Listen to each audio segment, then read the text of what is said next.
Boa noite. Vamos agora para a nossa aula de filosofia clínica e estamos aqui utilizando os recursos da psicanálise para podermos dar um aprofundamento no conhecimento do eu. E a aula de hoje é sobre a origem das neuroses humanas de acordo com a teoria psicanalítica. Vou fazer aqui o compartilhamento de tela e assim nós vamos avançar na nossa aula de hoje. Bem, acompanhe a gente aqui. As 5 premissas da psicanálise. Como já foi dito a vocês, a psicanálise ela é a ciência do inconsciente humano. Tudo estaria depositado no inconsciente humano desde a concepção. Desde que você você se tornou um embrião, desde que você saiu, como diz a Bíblia, dos lombos do seu pai, e que você foi para o útero da sua mãe, você já foi criando uma memória genética e você passou por um trauma, o trauma da concepção. Mas não é um trauma consciente, você não sabe o trauma que você passou, mas ficou gravado na sua memória genética, e aí vem o trauma da concepção, o trauma do nascimento, o passar pelo canal vaginal da sua mãe, sair, experimentar a luz, experimentar o som, experimentar os odores, os sabores, tudo isso aí foi traumatizado. Por que você não lembra? Porque esses traumas ficaram recalcados. Ficaram recalcados onde? No seu inconsciente. Aí, você que não tratou desses traumas, eles se manifestam. Em que fase que eles se manifestam? Se manifestam durante a infância, mas a própria infância ela já se encarrega de resolver esses traumas, para que você não fique carregando um peso morto sua vida inteira. Mas se não foi resolvido lá na infância, isso vai se manifestar na sua juventude e também na sua idade adulta. Aqui eu estou com as 5 premissas da psicanálise. As 5 premissas da psicanálise. E quais são elas? Tá bem que nós pretendemos estudar hoje, se der. As 5 premissas dizem: existe um inconsciente dinâmico. Nós já vamos estudar sobre isso. Também, existe uma sexualidade infantil. O que mais? O núcleo da neurose é o complexo de Édipo. O que mais? A neurose do adulto é a repetição da neurose infantil. E o que mais? O indivíduo adoece com a diminuição da capacidade de amar. Vocês lembram que na aula passada nós estávamos trabalhando com uma tese. E qual que é a tese? A tese de um terror noturno. Nós criamos uma hipótese, as pessoas que têm noites mal dormidas e não simplesmente de insônia. Na verdade, a pessoa deita e quando ela acorda pela manhã, parece que ela tomou uma surra, mas não tomou uma surra, ela brigou a noite inteira. E como que ela brigou a noite inteira? Inconscientemente. A teoria é a seguinte: o inconsciente que estava lá abaixo do nível da consciência aproveita que a pessoa está dormindo e o inconsciente ele vai assumir o corpo dessa pessoa. Mas não é uma possessão diabólica, demoníaca, é uma possessão ou uma imersão do inconsciente, quer dizer, é a própria pessoa, não é uma entidade de fora, é a própria pessoa. Então, o inconsciente assume o corpo dessa pessoa e aqui, no caso, nós estamos ilustrando com um terror noturno. Esse terror noturno ele é um fenômeno psicossomático. O que é fenômeno psicossomático? O seu corpo começa a ter brotoejas, o seu corpo começa a apresentar dores, o seu corpo ele começa a apresentar manchas, como se fosse um hematoma, sem que você não bateu em lugar nenhum. A própria queda de cabelo é um fenômeno psicossomático. Muitas inflamações dos nervos também são fenômenos, podem ser também fenômenos psicossomáticos, que significa não tem uma causa fisiológica, não tem uma causa exterior, não é uma bactéria que veio de fora, uma infecção. Fenômeno psicossomático significa que a alma está doente, e para que você entenda que você tem uma alma doente, ela dá um sinal através do seu corpo. Aqui é o inconsciente que está dizendo, através de um chacoalhão noturno, um terror noturno de que ele quer se comunicar, ele quer mandar uma mensagem. Então, esse terror noturno é um fenômeno psicossomático por meio do qual o id está expandindo uma fascinação reprimida. Vocês lembram que nós falamos na aula anterior, usamos aqui o mito de Ícaro. E Ícaro que queria ir lá e pegar o sol. Ele tinha uma fascinação pelo sol. Mas o sol é o sol e o Ícaro é o Ícaro, e as asas de Ícaro eram de cera e derreteram. Então, fascinação é aquela admiração em excesso que nós temos por um objeto de desejo. Você tem um objeto de desejo, o seu inconsciente deseja muito, deseja demais, só que é um objeto que ele é inalcançável, ele é inatingível, ele é inapropriado, é inapropriável, ele está para além do seu alcance, é uma fascinação.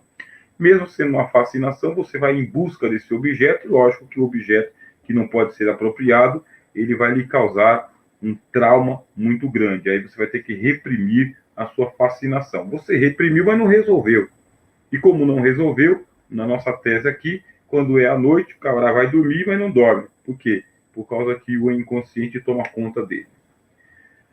E para a gente poder chegar lá no núcleo, quer dizer, na origem do nosso problema, a psicanálise ela colocou algumas premissas. E qual que são essas premissas? A primeira premissa é essa que você está vendo aqui. A premissa do inconsciente dinâmico. Não é porque você está dormindo, não é porque você está com sono, não é porque você está dopado, não é porque você foi induzido ao coma, um coma induzido, está em estado inconsciente, não é porque você não está respondendo exteriormente que o id está dormindo também, está amortecido. Não. A psicanálise diz que o inconsciente trabalha o tempo todo como essa imagem que eu estou projetando para você aí. Pode ver que parece um redemoinho. A coisa fica se projetando, fica aí impulsionando, né? Impulsionando, soltando impulsos. E é a premissa do inconsciente dinâmico. O que é que tem lá dentro desse inconsciente, de acordo com a teoria psicanalítica? A libido. E por que libido? Tá? Deixa eu aproximar a tela, que eu gosto desses momentos que a gente aproxima a tela, porque assim a gente conversa um pouco mais de perto. Né? Vamos lá. Vocês estavam vendo a imagem aí. Então, por que a libido? Né? Por que a libido está no núcleo da teoria psicanalítica? Libido.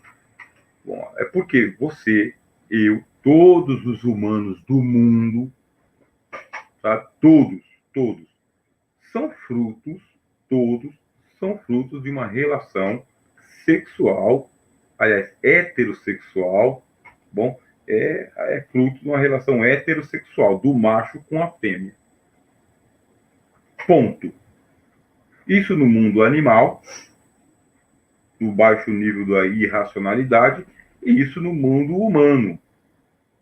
Quer dizer, todos os humanos e todos os animais são resultado de uma união heterossexual, o macho copulando com a fêmea.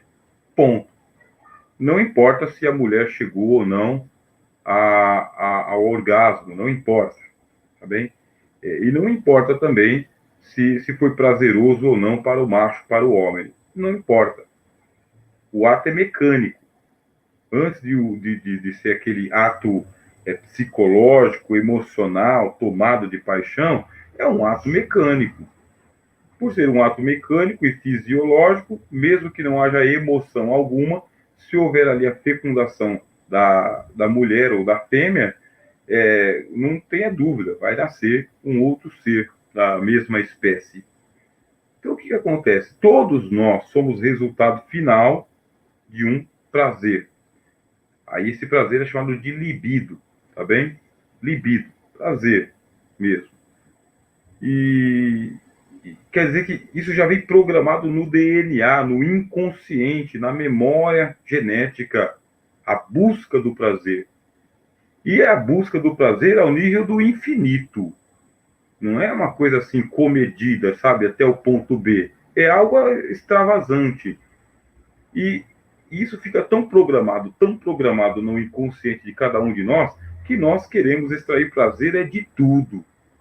Eu estou dando uma aula para vocês aqui, e essa aula tem que ser prazerosa para o professor Rogério. Você está às 8h40 da noite, numa audiência tranquila, você está também extraindo prazer de assistir essa aula.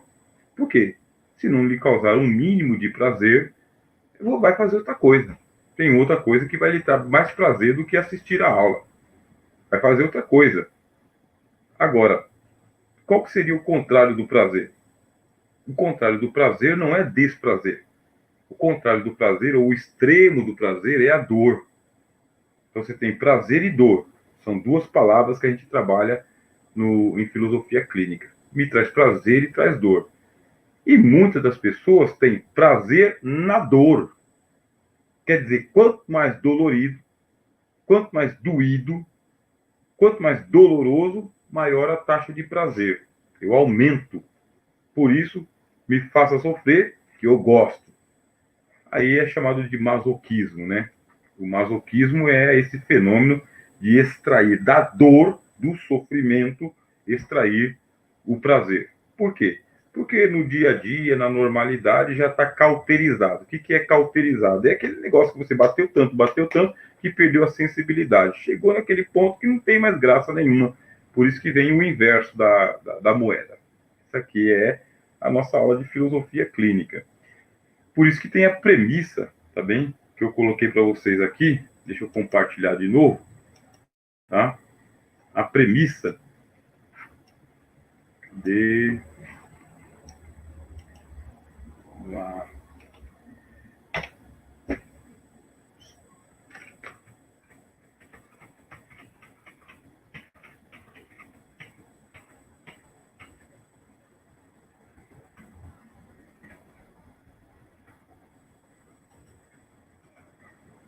a premissa do inconsciente dinâmico, a libido, tá bem?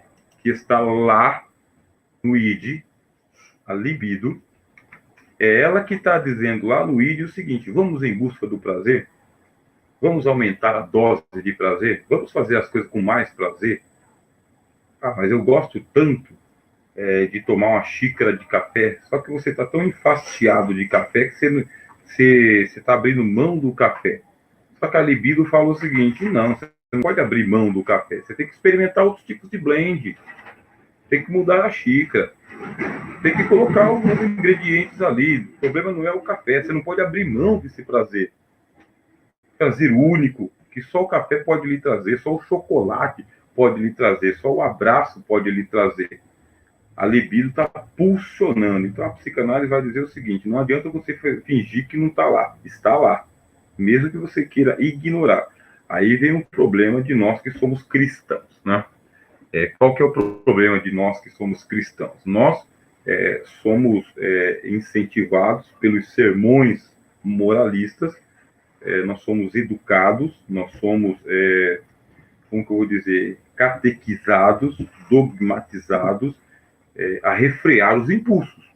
Né? Não dá para um cristão ficar soltando as rédeas. Um cristão ele tem que estar ali no padrãozinho. Só que não resolve. O problema não é esse. O problema é que não resolve.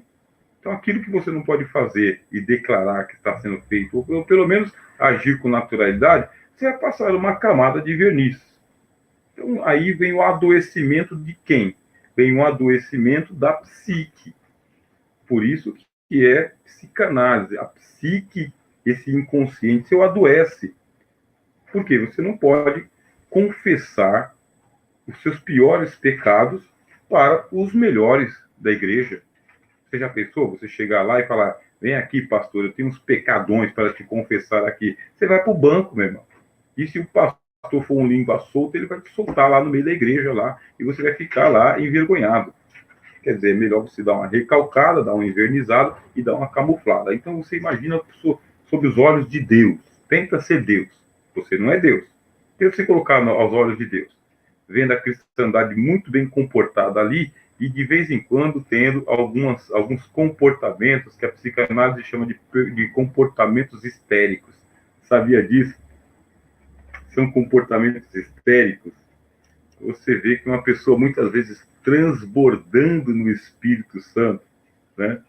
Você está na igreja participando do culto, aí você vê uma pessoa transbordando do Espírito Santo, soltando aquelas rajadas de língua estranha, espanando o ar, sabe? Fazendo aqueles movimentos, sapateando, dando pirueta. Isso acontece muito mais com os pregadores também. Os pregadores gostam bastante de fazer isso aí. Aí isso é uma crise de histeria. Um analista fala, é uma crise de histeria. E se está tendo uma crise de histeria, é porque a psique está doente. O histérico é aquele que exterioriza a sua neurose. Então ele é histérico, ele não consegue se conter, então ele põe para fora. E como que vai pôr para fora? Bom, põe para fora através de alguns comportamentos histéricos. Aí você confunde um movimento histérico com um movimento do Espírito Santo, extravasamento do Espírito Santo. Aí você faz de conta que você é Deus.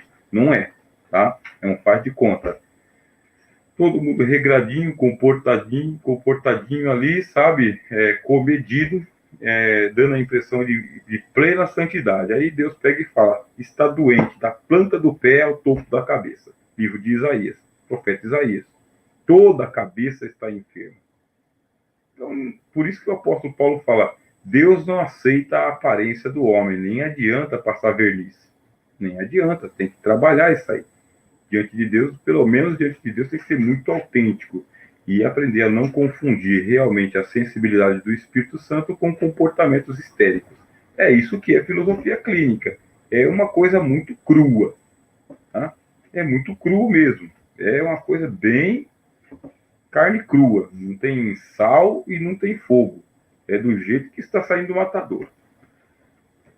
Presente aqui também, nós temos aqui nossa irmã Vera, nosso irmão José, nosso irmão Abenir, nossa irmã Nice, nosso irmão Giovanni, nosso irmão Luiz Bastos e Eufrates Vanderlei. Boa noite a todos, a paz seja com vocês. Luiz Bastos diz, aula muito importante, professor. O nosso mundo enfatiza tanto os sentidos exteriores que faz as pessoas se afastarem de um olhar para si mesmos. A ênfase é só no animal, né? Foge da dor e busca o prazer. Aqui também está o nosso irmão Irlanda, de uma boa noite, né? Uma boa noite, né? E vamos aqui para uma boa aula. Vamos continuar aqui fazendo a projeção para vocês, para a gente continuar. Você tem o id, tá bem? No seu id está a libido. A libido é responsável pela busca do prazer. E nós vamos para a segunda premissa. Qual que é a segunda? Já que você é fruto de uma relação heterossexual, o macho cobriu a fêmea e fecundou a fêmea, nessa linguagem mesmo, sabe? Nessa linguagem mesmo. Então você é resultado de uma cópula. Houve uma cópula do macho com a fêmea, teu pai e a tua mãe. E você veio ao mundo. Muito bem. Você veio neutro? Não. Você veio como resultado de um ato sexual. E agora? Agora é sua vez de entrar na cena. Desde quando? Desde a infância. Desde a infância. Quer dizer, esse macho que você se tornou, essa fêmea que você não foi do dia para a noite. Isso veio simplesmente acontecendo na tabela da existência. E por isso que a psicanálise fala sobre a sexualidade infantil. E essa sexualidade infantil ela é muito interessante. Por quê? Por causa que tem muitos delírios na infância. Muitas fantasias. Só que são fantasias que emergem da onde? Do inconsciente. Agora, na nossa sociedade, existe a erotização das nossas crianças. Quer dizer, tem gente safado demais que está erotizando as crianças, né? Aí a gente está utilizando uma linguagem pesada aqui, mas é mesmo para poder fazer a provocação. Por quê? Porque a sexualidade do adulto não é a sexualidade da criança. A do adulto, quer dizer, já passou por toda a fase de maturação, e de experienciação, e de traumatização, e de sublimação. É a sexualidade do adulto. Mas existe a sexualidade da criança. Então, quando que é a forçação de barra? A forçação de barra é quando o adulto quer que a sua sexualidade já experienciada, já experimentada, já amadurecida, traumatizada e sublimada, quer que essa sua sexualidade sirva de padrão para a criança aqui embaixo. Não. Não. Vamos dizer não. Existe uma sexualidade infantil? Existe, mas é da criança. É da criança. Então você vai ter aqui a curiosidade, tá bem? Você vai ter aqui a curiosidade. Os psicanalistas falam sobre a fase oral, falam sobre a fase anal, eles falam sobre a fase fálica. Então, existem várias fases aí. E na infância, começa pela curiosidade. Então, você coloca as crianças todas para brincarem juntas e, de fato, né, elas não se percebem como macho e fêmea.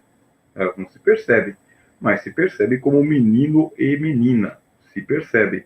E se percebem em que momento? No momento que elas estão brincando junto e, por curiosidade, uma observa a outra e vê as diferenças. Então, nessas diferenças aí, a criança realmente observa. Tem algo diferente ali que não tem aqui. Mas é infantil.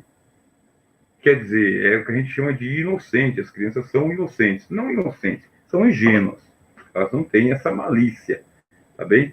Só que você vê na cena que nós estamos projetando para você aqui, que é uma sexualidade que ela evolui. Você tem uma menina e você tem um menino, cada um ali no seu nível de existencialidade, cada um no seu próprio voo, cada um no seu próprio tempo. É o que a psicopedagogia e a pedagogia falam de o tempo da criança.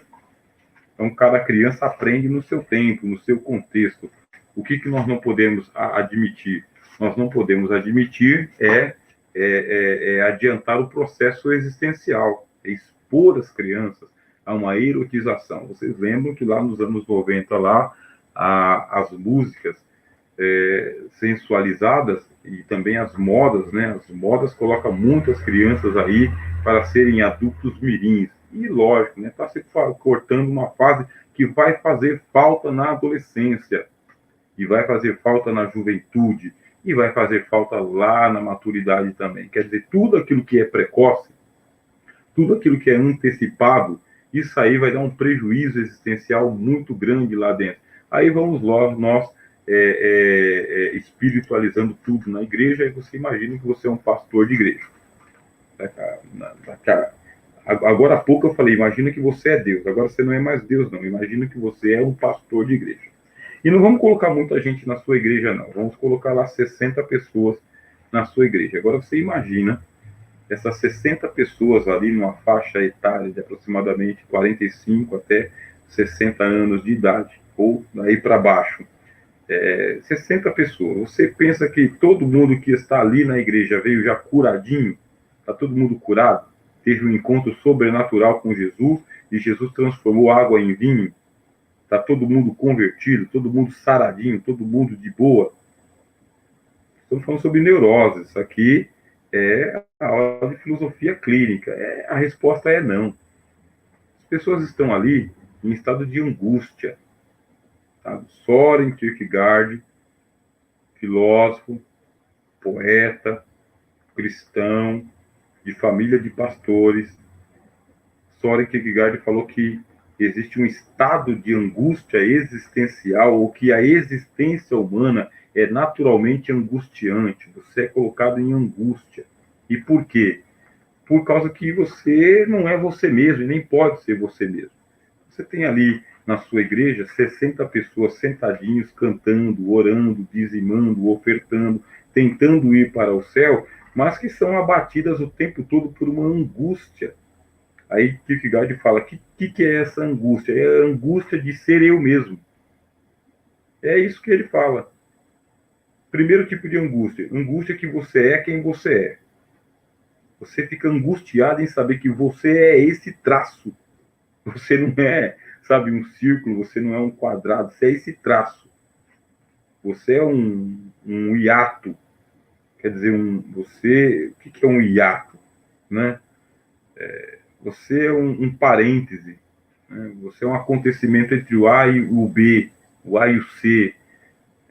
Então você é o que você é. E você, eu lembro quando eu estava, sabe, muitos anos atrás, com essas mesmas angústias, eu fui no sebo ir lá no Sebo. Sebo é uma loja de livros usados e livros antigos, tá bem? Eu fui no Sebo e encontrei lá um livrinho chamado Rearmamento Moral, é o nome do livro. Rearmamento Moral. E o livro, ele ensinava como que você vai recriar a sua moralidade. Por isso chama rearmamento moral. E por aí vai. Você, em estado de angústia, chega ao ponto que você fala, eu sou isso. Sabe? É isso aqui que eu sou. Esse é o primeiro estado de angústia. Segundo estado de angústia, de acordo com Kierkegaard, você não é, tá bem? Você é o que é, e você não é o que você gostaria de ser, e nunca será. Você não é o que você gostaria de ser, aquele cara ou aquela pessoa que você idealiza na sua cabeça, você não é, tá? Você não é. Aí você entra em angústia. Bom, eu sou o que sou e não sou aquilo que eu gostaria de ser. E terceiro estado de angústia, tá bem? O que é o terceiro estado de angústia? O terceiro estado de angústia é que você não pode deixar de ser. Como assim não pode deixar de ser? Você não vai ser aniquilado. Você não consegue simplesmente se suicidar. Ah, eu vou me suicidar. Né? Você não pode deixar de ser. Aí você entra em parafuso, porque você vai para a igreja, ouve o belo sermão, e no belo sermão você é colocado lá como príncipe do reino de Deus, conquistador de batalhas, vencedor de todas as coisas, e muitas vezes isso aí é bom para o sermão, mas você não consegue concretizar isso aí no dia a dia. E muitas vezes o ambiente de igreja pode ser neurotizante, tá? Eu não estou falando que sempre é, não é isso. Mas o ambiente de igreja pode ser muito neurotizante. Você tem que tomar cuidado para que o pastor pregador lá não seja um neurótico que esteja neurotizando você. Porque se o cara lá está doente, vai deixar todo mundo doente também. Só Deus sabe. Ele interpreta um papel, mas ele não realiza. Cristo falou desse tipo de gente. Escribas e fariseus impõem fardos pesados, mas não colocam o dedo. E aí, como fica? Neuróticos, né? Então vamos lá. Você tem que ter uma saúde muito grande para você não enlouquecer num ambiente assim. Nice, né? Confessa para o padre, né? No confessionário. Ele não vê o rosto. É isso aí, Manice, né? Coloca um véu numa burca. Luiz Bastos, né? Eu não julgo duramente a prática da confissão entre os irmãos católicos. A psicologia é recente, antes disso, muitos padres atuavam como psicólogos. A descoberta das tempestades, dos temperamentos, foi estudo deles. A gente vai falar sobre os temperamentos também, tá bom? É bem anterior, tá, irmão Luiz? Os temperamentos, ele vem lá dos tempos antigos da Grécia. Vai falar sobre ele. É interessante, professor, que a desordem na alma humana é tal que nunca há paralelos no mundo animal. Nunca veremos um leão na savana sofrer de obesidade mórbida e de nem poder levantar para caçar. Aí está uma observação do nosso irmão Luiz Bastos. Vamos aqui continuar as nossas premissas, daqui a pouco a gente vê os comentários que vocês estão fazendo aí. Bom, então tem uma sexualidade infantil, mas é infantil. E isso aí já está preparando para quê? Para a fase adulta, né? Tudo começa lá. E existe a complexidade a premissa, né? Dentro da psicanálise, a premissa do complexo de Édipo. O complexo de Édipo foi trabalhado por Sigmund Freud, que é considerado pai da psicanálise, e ele pegou do mito, né? O mito grego do Édipo Rei. Então, Édipo, ele matou o pai e se casou com a mãe. E o Freud fez uma reinterpretação desse mito. O menino, tá bem? O menino, ele quer o lugar da mãe na relação, tá bem? Como que o menino quer o lugar da mãe? Ele faz uma disputa, né? Ele faz uma disputa pelo lugar do pai. Ou ele quer ser a mãe. Você entendeu? Então o menino quer ser a mãe, para que ele possa ocupar o lugar da mãe ao lado do pai, ou vice-versa, tá bem? O mito, na sua origem, é o conflito do pai e do filho, ou dos filhos com os pais. Aí pode ser menino e pode ser menina. O fato é, alguém está ocupando o meu lugar. e esse lugar eu preciso como que eu vou dizer? Eu preciso me livrar, seja do pai ou seja da mãe, e eu tenho que me passar, seja pelo pai ou pela mãe, para ocupar um espaço que ele acha que é dele. Em síntese, seria isso aí. Então, seria o seguinte: você está sempre insatisfeito, tá bem? Pela premissa do complexo de Édipo, você está sempre insatisfeito com o lugar que você tem na existência, na sociedade. Você sempre tem aquela neurose de que alguém está sentando na sua cadeira, de que alguém está ocupando o seu lugar de brilhar, que alguém está atrapalhando o seu sucesso. E para isso aí você vai ter que tanto se passar pela pessoa, assumir o lugar da pessoa, assumir as responsabilidades da pessoa, assumir os papéis da pessoa, para mostrar que aquela pessoa é substituível e que você não é insubstituível. Só que isso vai criar uma neurose muito grande. Tá bem? Lógico que o Freud aplicou isso aí mais às crianças, né?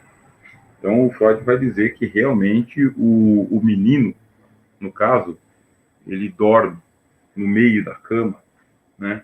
Tem a mãe e tem o pai, ele dorme no meio da cama. Por quê? Porque ele quer a mãe. O menino entende que a mãe é dele e que o pai é o inimigo. Por quê? Porque a mãe está cuidando da criança o dia inteiro. Aí o pai chega do serviço. Quando o pai chega do serviço, a atenção já não é mais da criança. A atenção é de quem? É do pai, é do marido. E, consequentemente, a criança fica aí sendo escanteada. Se coloca alguma distração para ela, coloca ela para dormir no outro quarto, coloca ela para dormir mais cedo, manda ela para casa de alguém. Tudo por quê? Porque a mãe quer ficar com o pai. Aí vai se desenvolvendo um complexo, tá bem? Um complexo lá no inconsciente da criança, em que ele vê o pai como um inimigo. Acontece isso no inconsciente. E por quê? Porque tem os refreamentos, lógico. O refreamento que é a figura do pai. Mas isso pode estar criando na criança uma neurose de ódio, de revolta. E tem muitos adolescentes, mas muitos adolescentes que demonstram essa raiva contra o pai. Mas como não pode ir contra o pai, porque o pai é o mais forte, vai contra a mãe. Aí o adolescente ataca a mãe. Mas não é a mãe que ele está atacando, ele está atacando o pai. Só que a mãe não revida do jeito que o pai revidaria. Então se ataca a mãe. Porque com a mãe parece que ele pode.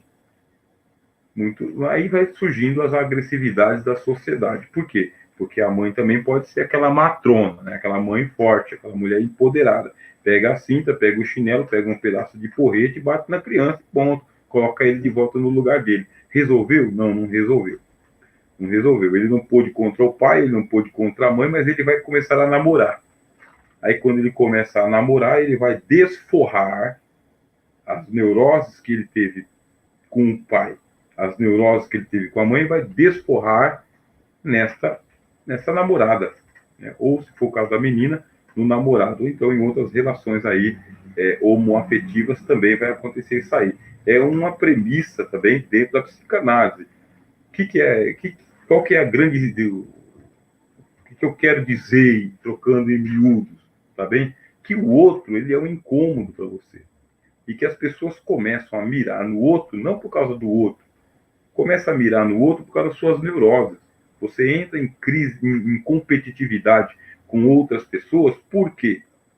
Que você entra em competitividade? Não é só pela competitividade, é pela raiva, é pelo ódio, é pela ganância, é pela frustração, é pela fraqueza.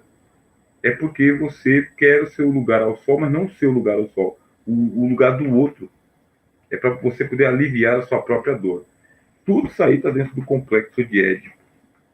Bom, aí vem o Evangelho, você vai para o Evangelho, e o Evangelho fala o quê?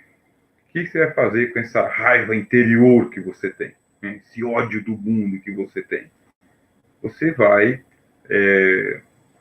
para o Evangelho e você vai ter duas faces. Você tem duas faces. Presta atenção nessa interpretação que eu vou passar para você agora. O Cristo falou sobre essa raiva do mundo, sabe? A raiva do outro. Para você parar com o ciclo de violência. Cristo falou: Se te baterem na face direita, o que você faz? Está escrito: olho por olho, dente por dente. Iguala as forças.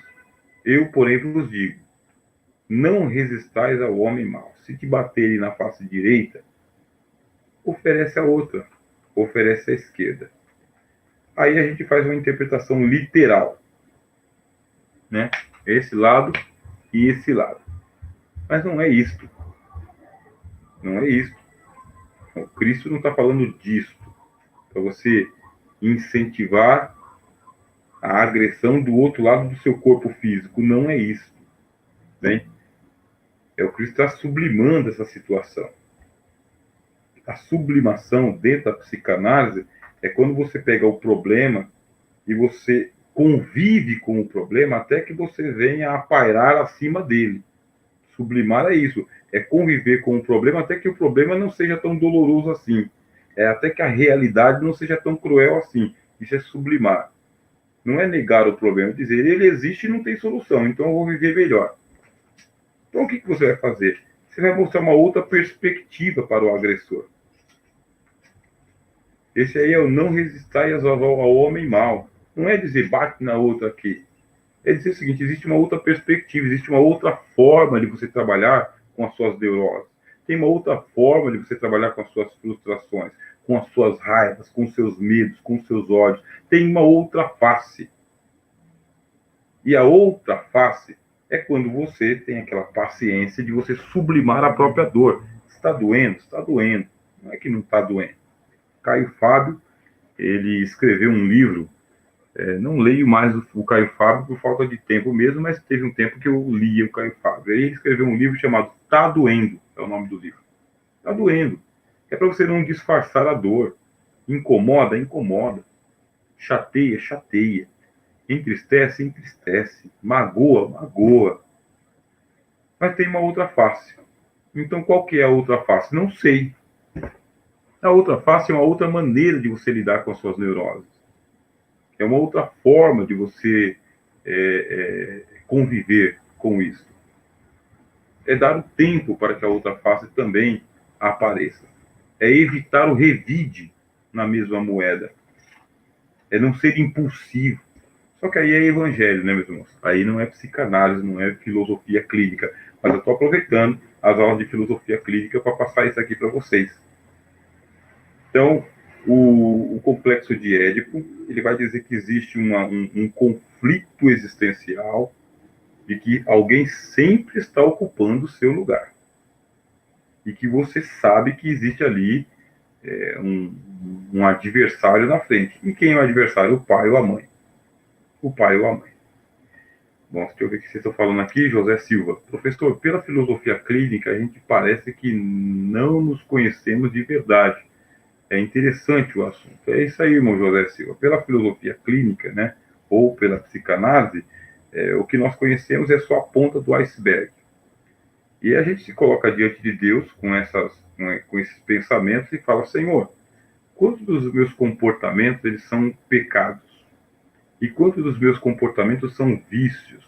E quantos dos meus comportamentos é natureza? Qual é a diferença entre pecado, vício e natureza? Qual é a diferença? O pecado, ele é o ato, bem? É a ação, é a ofensa, esse é o pecado. Só que o pecado, ele é circunstancial. Pode anotar aí. Tem um nosso irmão que sempre anota, né, as aulas, depois ele manda para mim aí o esboço de tudo que ele está estudando. Assim, esse irmão, ele é surpreendente. Eu não vou dizer o nome dele aqui, mas ele sempre me manda. Ele é surpreendente. Desde que ele começou os estudos, ele anota tudo e coloca tudo no caderno. Está gastando tinta à vontade para poder descobrir a metodologia dele aprender mais. Está estudando bem. Então anota aí. O pecado, ele é ocasional. O pecado, ele é circunstancial. E o pecado, ele é temporário. Temporário. Ele é um pecado isolado. Você sabia que cada pecado é isolado?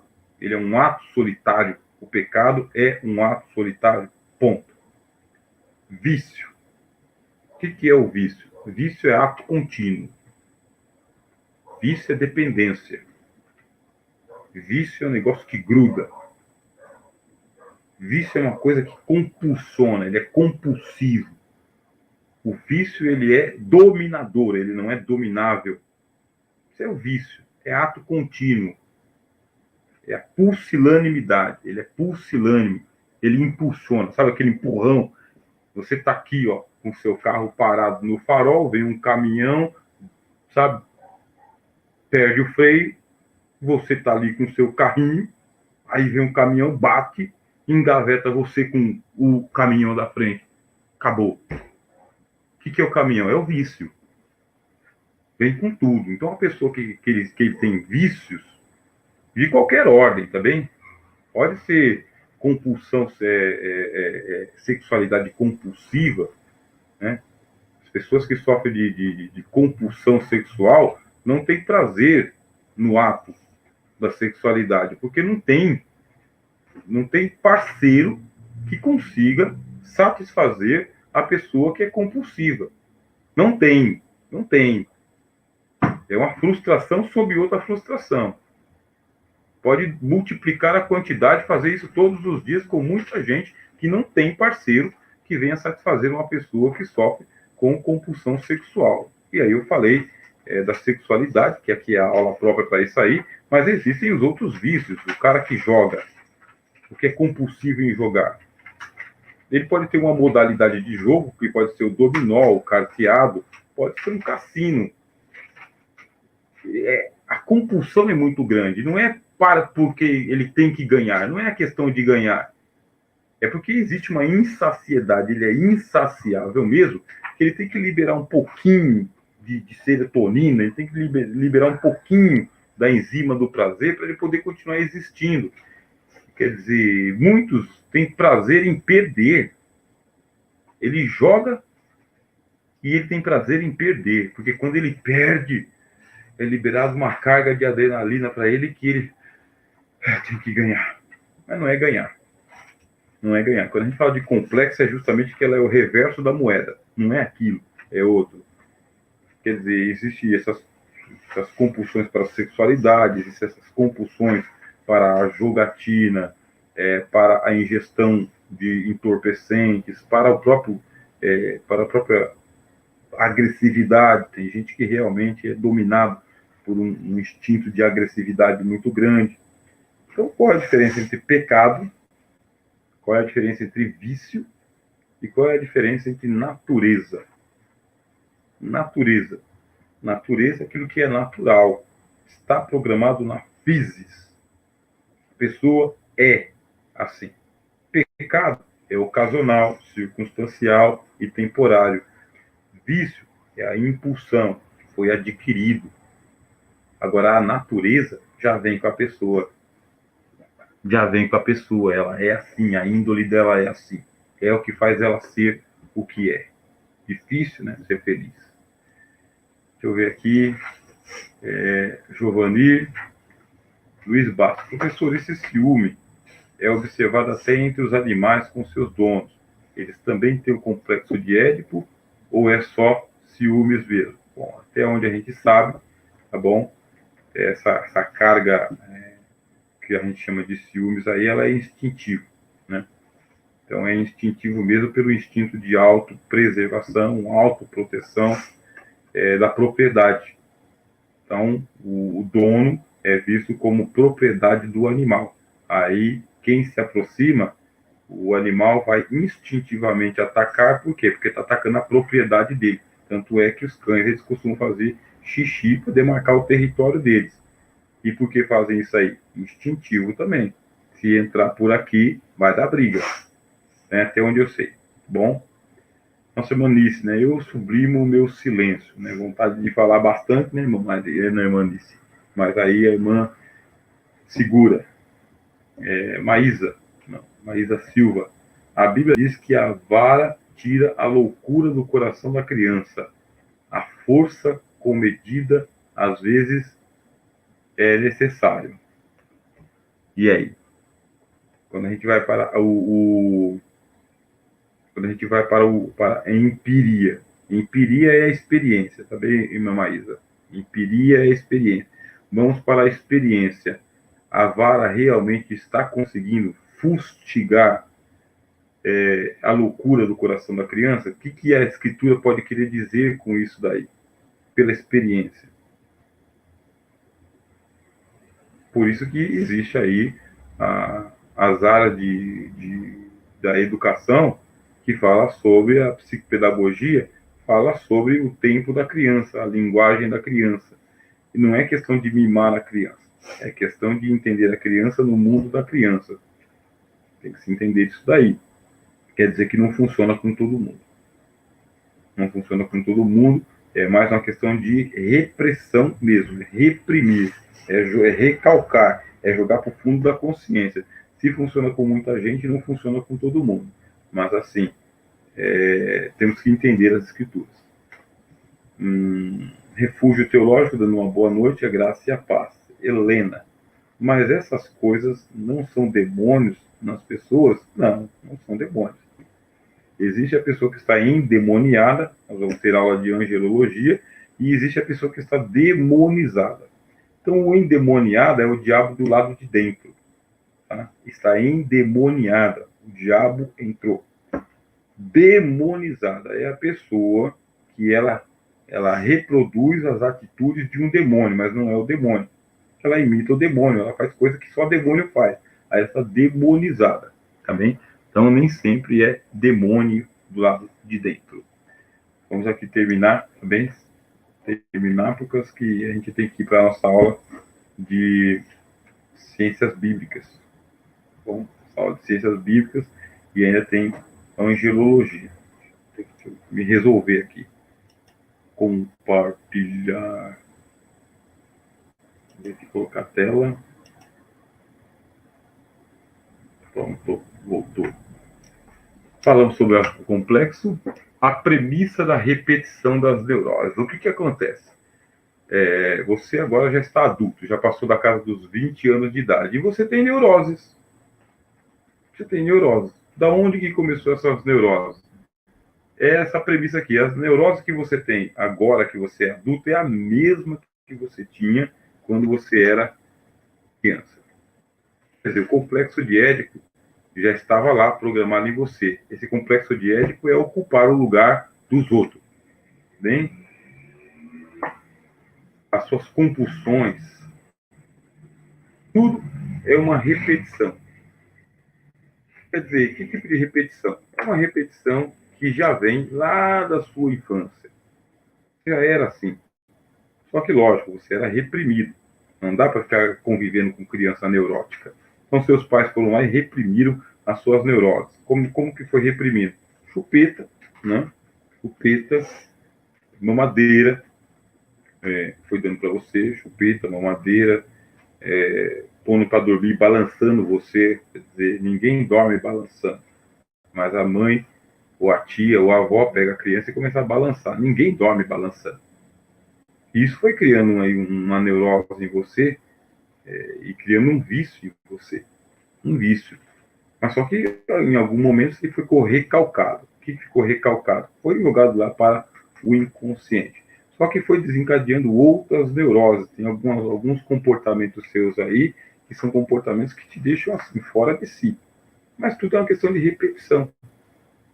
Você tem que tratar isso daí. E por que tratar isso daí? Porque se você não tratar isso aí vai continuar se repetindo. Seja de uma forma ou de outra, num complexo ou de outro. Pode ser uma crise de choro. Uma crise de choro que você tem. Da onde vem e por que você está chorando? Está recalcado. Não sabe de onde vem. Só deu vontade de chorar. Então vai lá e chora. Vai chorar até quando? Premissa da incapacidade de amar. Né? Quer dizer, nós temos Eros dentro do nosso id, o id é o nosso inconsciente, nós temos Eros, que é o amor, a busca do amor. Aí, lógico, logo na nossa infância, nós somos separados do seio da mãe. Em algum momento, a mãe pegou e, ao invés de dar o seio para nós, meteu uma chupeta e uma mamadeira. Ao invés de ela estar presente, deixou a gente sendo cuidado pela vizinha, pela tia, pela avó. Alguém. E pronto, isso aí pode estar criando, tá bem, essa incapacidade de amar. E por quê? Porque o amor eros é aquele amor que ele se apaixona e é aquele amor que ele se magoa muito, por causa que o eros ele é um amor de posse, tá? Eros é amor de posse. O objeto do desejo é meu. Eu não vou ficar me apaixonando por uma pessoa que não vai ser minha. Eu me apaixono por alguém que eu quero que essa pessoa por quem eu me apaixonei seja minha, por uma noite ou por uma vida. Ponto. Aí a outra pessoa não é um objeto, a outra pessoa é um sujeito. Como a outra pessoa é um sujeito, ela também está na mesma neurose que você. Ela vê você como um objeto. E ela quer que você seja dela. E você não quer ser dela por uma noite ou por uma vida. Aí vem os conflitos, vem as mágoas, e como você vê aqui, coração espinhado, coração partido, coração repartido, destruído, coração sangrando, a premissa da incapacidade de amar. E por que essa incapacidade de amar? Por causa que você idealiza o amor. Deixa eu chamar vocês aqui para perto, para a gente poder terminar a nossa aula. Você idealiza o amor. E como que você idealiza? É o chamado amor platônico, tá bem? Amor platônico. O que vem a ser o amor platônico? É o amor impossível. Esse amor impossível, porque o Platão falou, é o amor no mundo das ideias, é o amor ideal. Esse amor ideal só existe no mundo das ideias, é o amor platônico. É sempre o amor impossível. Então, enquanto ele for impossível, aí você fica fascinado por ele. A partir do momento em que você vai lá e toma posse do objeto de desejo, ele já não é mais amor platônico. E como ele já não é mais um amor platônico, ele é um amor aristotélico, é um mundo, é um amor sublunar, é um amor possível. Ele perde, sabe? Ele perde o eros, perde o eros, ele perde o fogo, ele perde a sublimidade.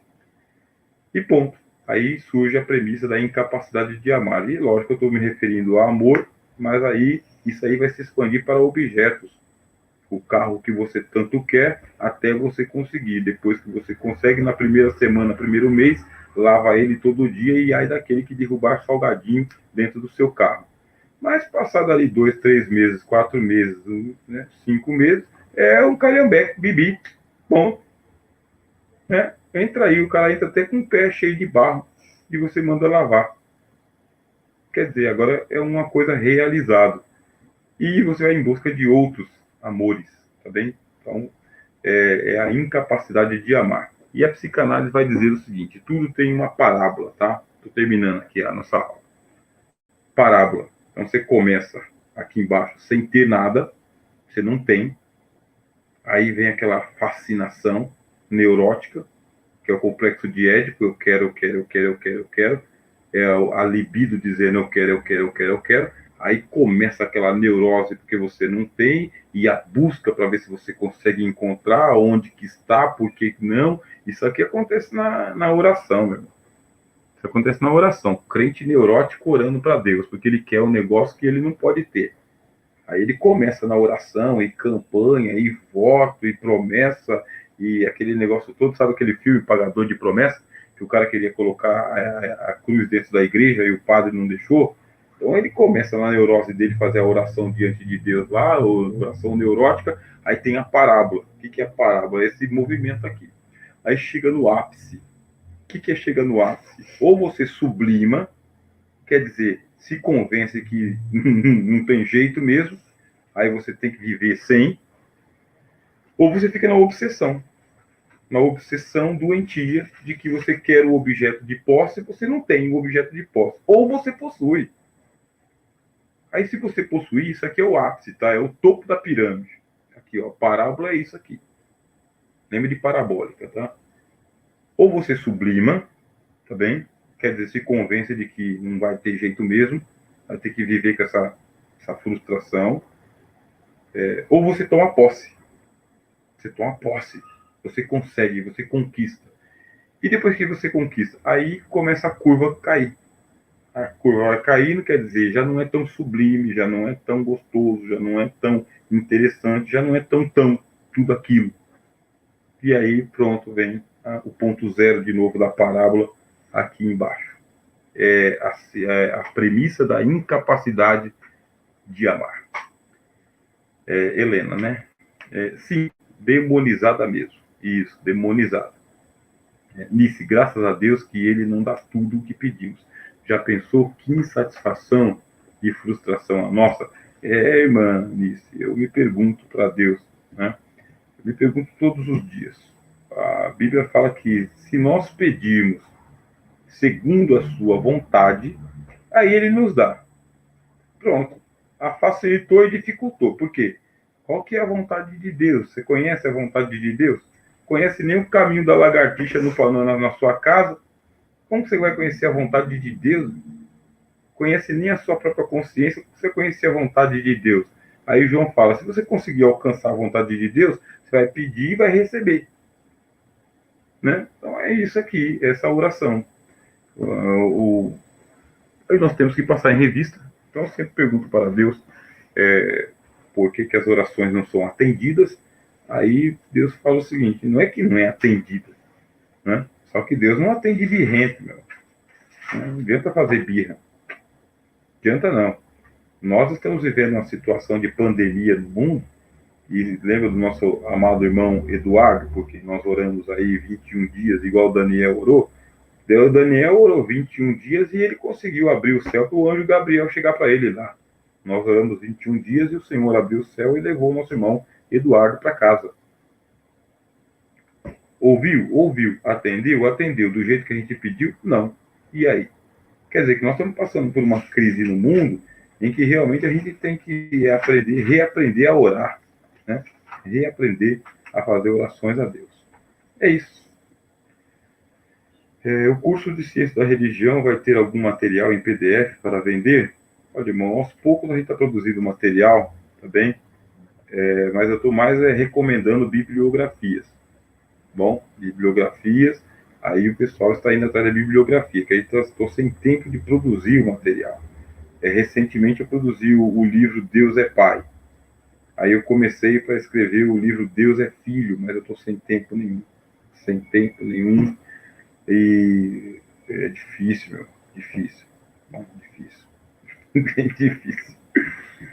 Tá bom. Deus abençoe, irmãos. Obrigado aí pela paciência de vocês, pela presença de vocês.